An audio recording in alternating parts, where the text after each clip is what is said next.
Welcome to another insightful episode of Geojit Spotlight. Today we are privileged to have with us Dr. V.K Vijayakumar, Chief Investment Strategist at Geojit, to decode the most anticipated event of the financial calendar, the Union Budget 2025.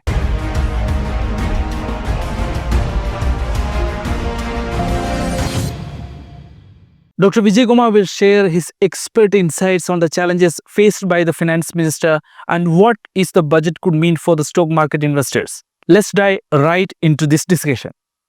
Welcome, sir. Thank you, Abhilash. So, what are the main challenges before the finance minister as she presents the Union Budget 2025? At any point of time, the economy will be facing problems and challenges. During certain times, the problems and challenges will be very high. Last year, for instance, Indian economy was in a sweet spot. There were no major challenges at all. But this year, a major challenge which the Indian economy is facing is the growth slowdown. After COVID, 3 years after COVID, well, financial year 2022 to financial year 2024, India's GDP grew very impressively. More than 7% average annual growth. And corporate earnings also grew very impressively. Tax collections were very good. So the situation was very, very favorable. And that contributed to the rally in the market also. But now, the major challenge which the economy is facing is the growth slowdown. This financial year, FY25, the latest estimate is that India's GDP will be growing at around 6.4%. So 6.4% is very good growth if you compare the growth rate with other large economies of the world.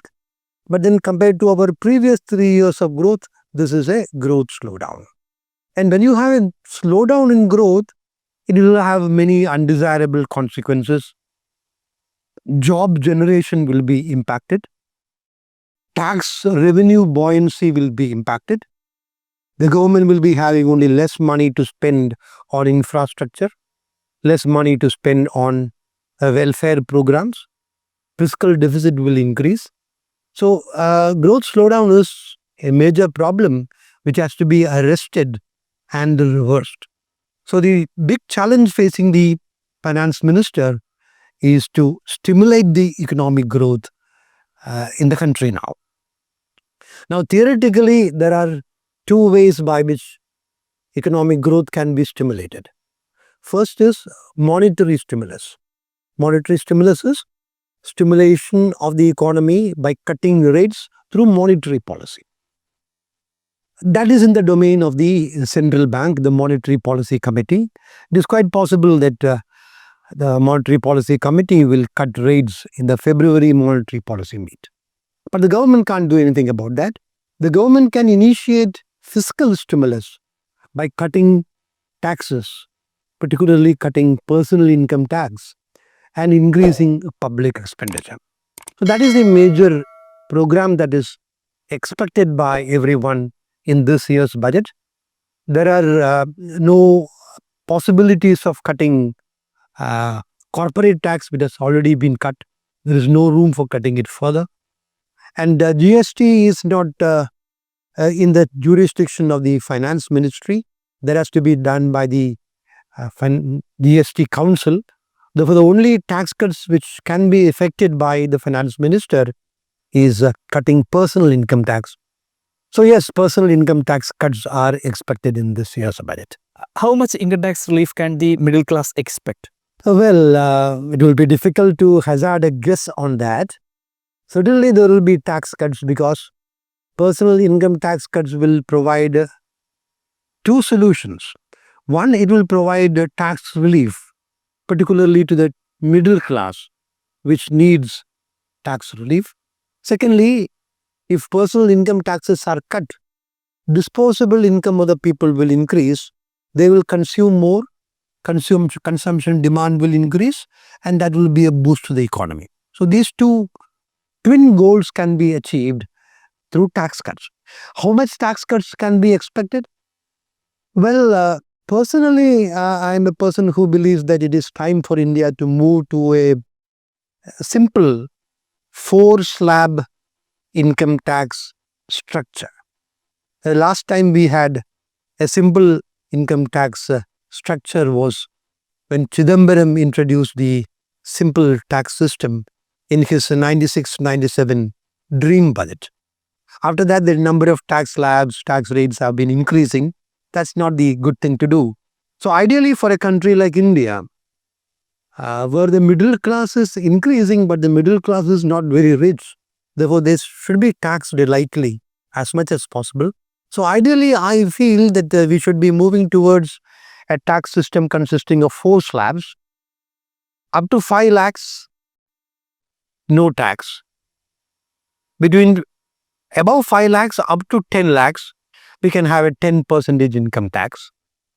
About 10 lakhs up to, let us say, 30 lakhs, that is a big slab. 10 lakhs and above, up to 30 lakhs, 20% tax would be a reasonable and fair tax. And any income above 30 lakhs can be taxed at 35%. So that would be the ideal tax system for India. There are many who share this view, but it would be unrealistic to expect such a simplified tax system to be brought in this year because, as I said at the beginning, the finance minister has many constraints. The economy has slowed down. Therefore, the tax revenue collections also will be lower. Therefore, it would be more realistic to expect some relief for the income taxpayers. There have been reports, I read about such reports, that it is likely that the income tax exemption limit will be increased to 10 lakhs. I don't think it would be possible because the circumstances do not allow that. So we can expect the income tax exemption to be raised to 5 lakhs and the tax rates on the different slabs can be brought down, particularly at the lower level, not at the higher level. What are the major proposals that you expect? Well, a major proposal that is expected is some novel way of public capital expenditure. A major drawback in public capital expenditure is that the government is finding it difficult to spend the money. In financial year 23-24, public capital expenditure increased massively. A lot of money was spent on railways, defense, and similar infrastructure, including roads.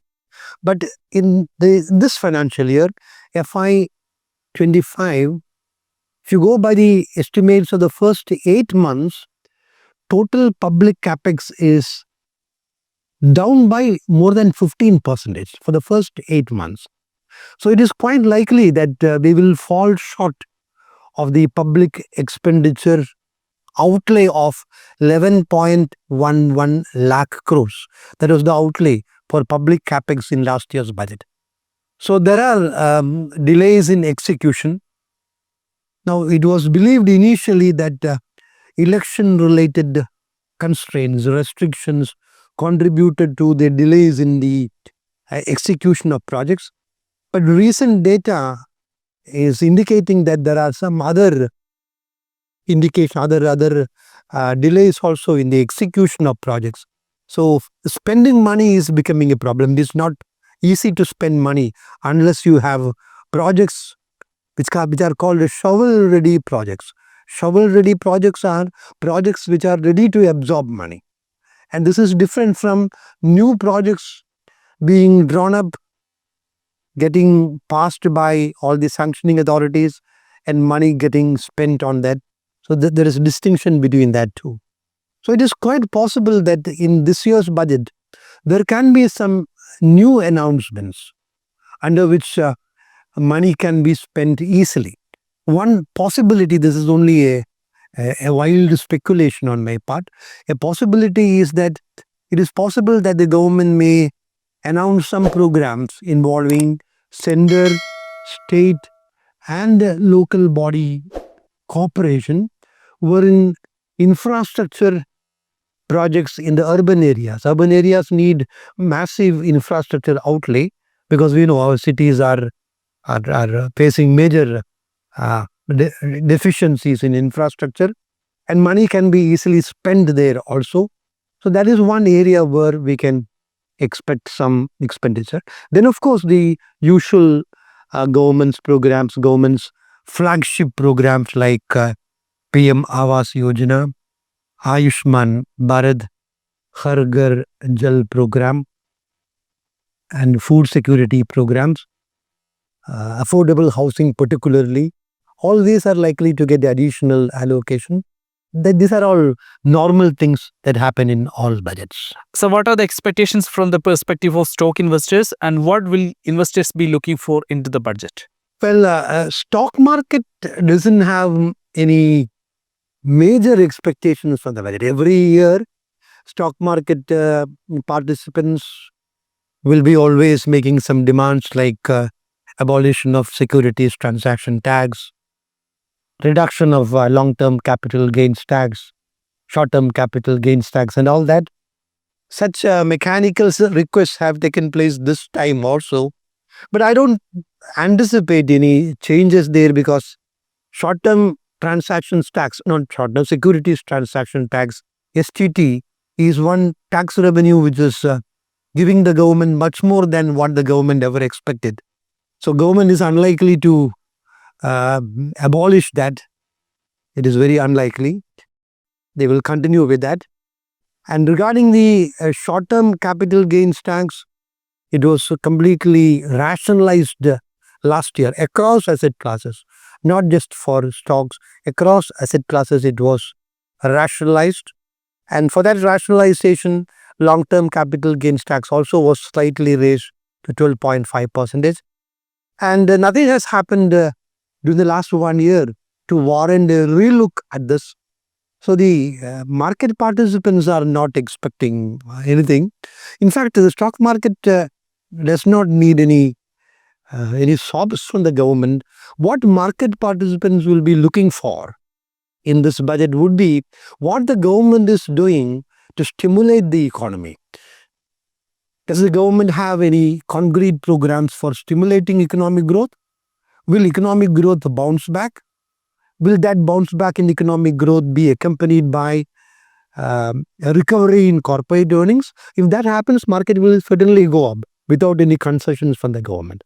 So this is what the market participants will be looking for. Government measures for stimulating the economy, and of course, the tax concessions to the middle class. These are what and of course, the fiscal deficit also is something which market participants are always concerned about. These are the things which the market will be looking forward to, and not any concessions from the government. So, any potential sectoral beneficiaries? Well, it would be difficult to anticipate any potential sectoral beneficiaries. In every budget, there will be programs which stimulate construction, because construction is a labor-intensive economic activity which can create a large number of jobs. If I may use the language of economics, we say the employment multiplier in construction is much higher than the employment multiplier in any other activity. So that is why the government has been spending a lot of money on the PM Awas Yojana also. Affordable housing is given a lot of emphasis. So this year also we can expect such sectoral beneficial programs. Particularly, there has been some demands from the metal industry for raising the import duty on metals, because the metal prices have come down globally, mainly because of Chinese dumping.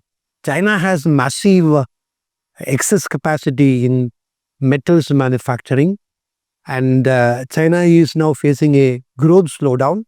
And the solution to the growth slowdown is to manufacture metals like steel in China and dump it at below their cost of production in other countries. That's why many countries, not just India, a large number of countries, many countries have already implemented the higher import duty on China. And that is what President Trump also has threatened he will do.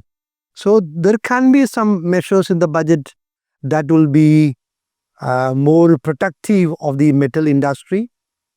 So there can be a short-term rally in metal prices if that happens. But I personally believe that will be short-term, because that will not be sufficient for a sustained rally in the metal prices, because metal prices will continue to remain soft. And of course, when there are programs for encouraging construction, construction materials like cement also will be having a boost. But cement and metals are two sectors which are facing sluggishness now.